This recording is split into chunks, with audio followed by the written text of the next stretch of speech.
What is up, guys? Techlicious 101 here, making a quick video on how to do a teardown on your original Xbox development kit without having to take off any labels that you wouldn't want to remove, such as your prototype stickers, or anything that would show that you've actually taken apart your console to hold and keep the value of the Xbox itself. So if you go ahead here and flip over your Xbox, here you can see that I actually have a prototype.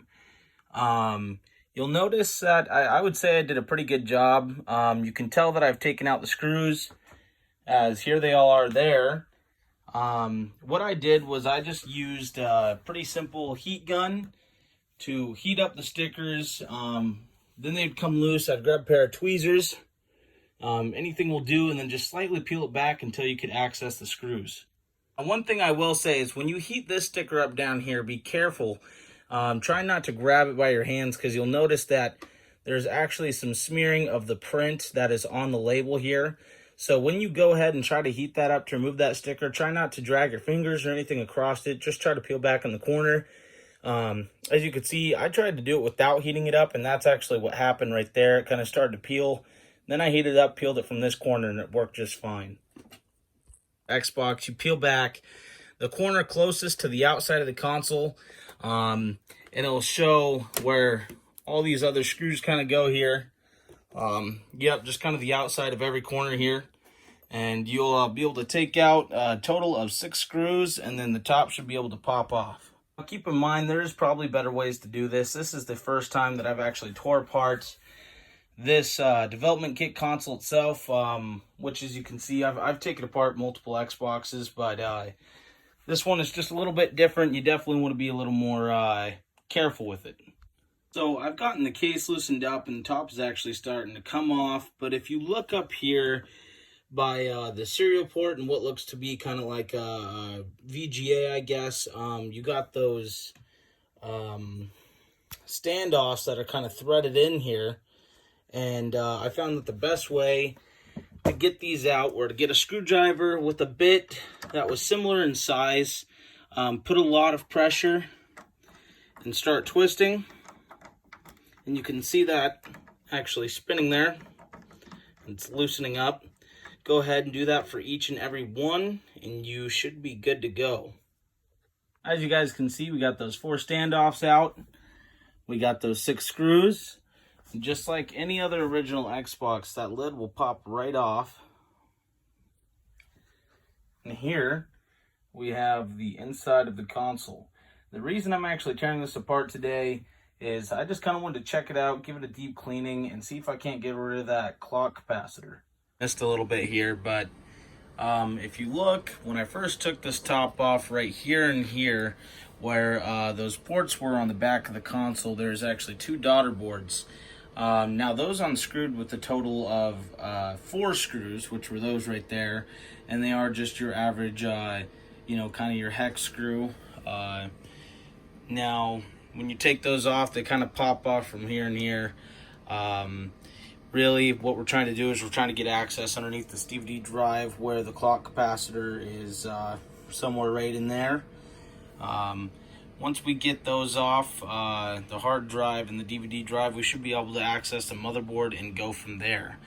Right now, I am trying to figure out, the DVD drive and the hard drive seems to be pretty tightly secured in here.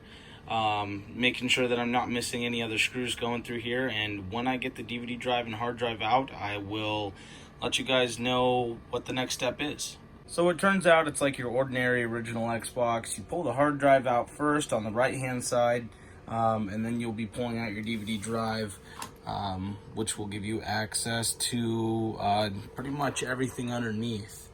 Now, I gotta look up specifically online where the clock capacitor and which the clock capacitor is. Luckily, nothing looks like there's gone wrong here. But yeah, so I'm gonna do a little bit of research. Then I'm gonna be tearing out this motherboard, getting this clock cap out, and giving her a quick cleanup and throwing it back together. Take a closer look at a few things on this Xbox, considering that it's probably been sitting for a long time. And when it was being used, it may have been under a heavy amount of use. So as you can see here, there's this clip that kind of, I only got one hand here, but it's kind of a clip that goes over your heatsink here on your processor on the motherboard. Now once you remove that clip, which there's plenty of ways to do it, it's like any ordinary Xbox, I pull this heatsink off, and honestly, it looks really good. It looks really clean. Doesn't look too bad. Here we got a close-up of the processor. And I would say, you know, it could use a little bit of a cleaning inside the console itself, but it doesn't seem to be too bad at all. Now, if we get a close-up, you kind of see here that is where that clock capacitor was right there, where those solder points were, that kind of circle.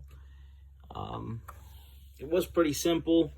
I've watched a lot of tutorials on YouTube on the best way to get this out. Now, a lot of people will sit there and actually just rock one of the capacitors back and forth until it's loose enough to kind of snap off.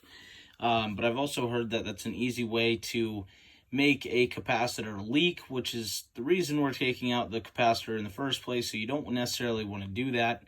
The best way to do it is pull your motherboard out. It takes a few extra screws, but it'll be worth the time.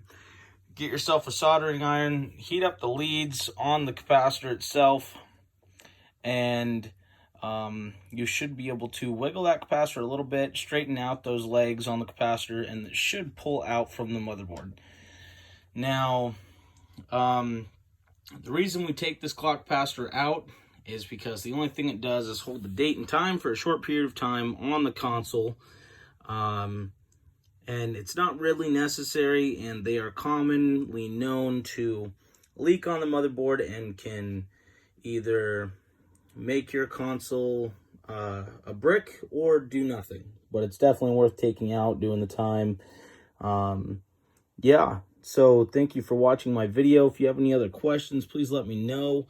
I'm pretty much just going to clean this guy back up, maybe throw some fresh thermal compound on and put... Here we have our console, for the most part, put back together. Now, what I'm going to do in my case is, since I got those prototype stickers on the bottom to actually be able to peel off so I could actually take these screws off, I'm not going to want to have to peel those back again because I don't want to damage them or crinkle them. So the two screws that actually came out from underneath these stickers, any one of these would be one of them, or the two, I'm actually not going to put back in. That way, if I want to take this apart in the future, I don't got to worry about peeling those stickers back, as I really don't think those two screws are necessary if you don't plan on moving this around a whole lot. I will be putting the other four in on the bottom underneath the rubber feet, which is common like every other console again. And I also will be putting these studs back in the back of the console where all those extra ports were. So thank you guys for watching my video. I'll show pictures of before and after where the capacitor was taken out. You guys can see here's the capacitor right here. And yeah, I removed it from the motherboard. No harm, no worries. Got to check out the inside of this beast. And yeah, so I think that's it. Comment, subscribe, like. Let me know what you thought and what I can do better. Thanks for watching, guys. Here is a side-by-side comparison of the size difference between the Xbox development kit and your regular original Xbox. This Xbox is actually pretty new. If you look over here, I actually have the original box that it came in. There's a few minor differences. One is obviously the color and the translucent part of the console itself. And if you move around to the back, you'll actually notice that there's a difference in what ports the console itself has.